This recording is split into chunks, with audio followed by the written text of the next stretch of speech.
Dahil sa Senate kasi 2/3 eh. Oo. Ang kailangan mo at yung majority sa Senate ay only 15. At doon sa 15 na yon, hindi naman lahat yon ay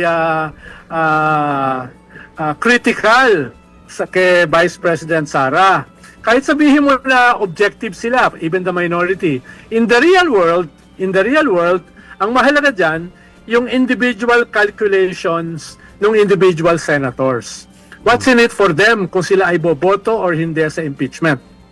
Kaya for now, medyo uphill yung 2/3. Pero hindi imposible. Kung maalala nyo, even yung impeachment ni Chief Justice Corona ay hindi naman, a small minority lang naman noon yung pwede mong sabihin na nung simula ay open para sa conviction. Pero nung matapos yung impeachment, 20 yung bumoto. Ibig sabihin, marami yung mga either na-convince nung ebidensya, na-pressure ng popular na pagtingin sa impeachment, or may mga iba pa silang mga political calculations katulad ng carrot and stick, quid pro quo. Yeah. No? Kaya maraming variables will be at play sa Senate. Yeah. Sinasabi ko lang, mas mahirap sa Senate dahil 2/3 ang kailangan. Yeah. Sa impeachment, 1/3 lang ang kailangan. Correct.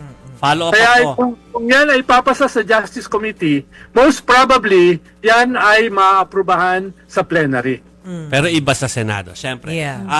Yes. Kaninang numbers doon eh, syempre.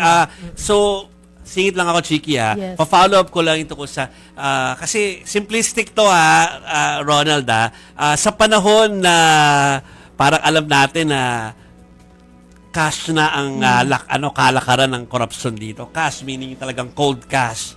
Meron pa ba makikita sa AMLA? Kapag ang AMLA ay nagdesisyong buksan niya, may makikita pa ba sa mga account? Baka tinanggal na sa bangko. Hindi lang Ang tinanggal resibo. kung from the very beginning na umupo sila, baka by cash na nila ginagawa ang mga bagay-bagay. Meron pa ba makikita?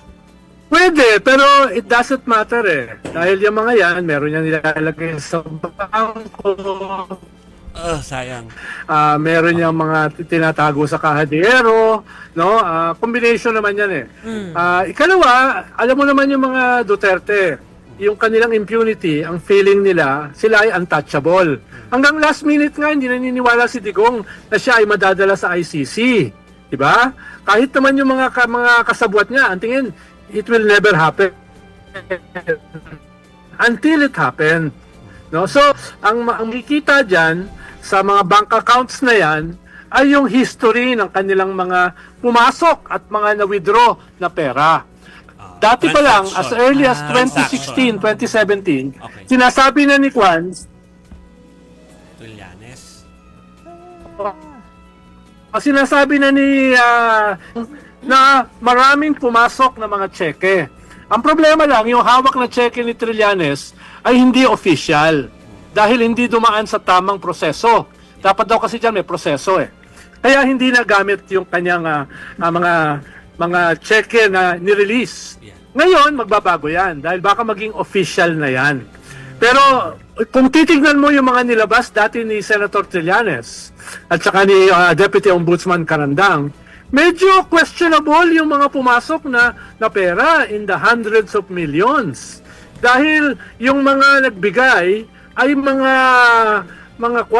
allegedly mga drug lords katulad nila Sammy Ong, Sammy Uy, at saka si Michael Yang na ngayon ay mga fugitives.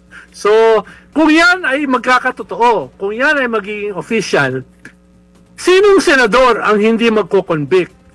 Dahil kung hindi niya i-convict, di magmumukhang dinedepensahan niya ang isang drug lord, isang pogo lord. So, yung release ng bank accounts can be a game changer. No? Can be a game changer sa lahat na nangyayari. Sa popular opinion, sa mga politicians, even sa mga senador. Okay. Kaya crucial yan. Interesting.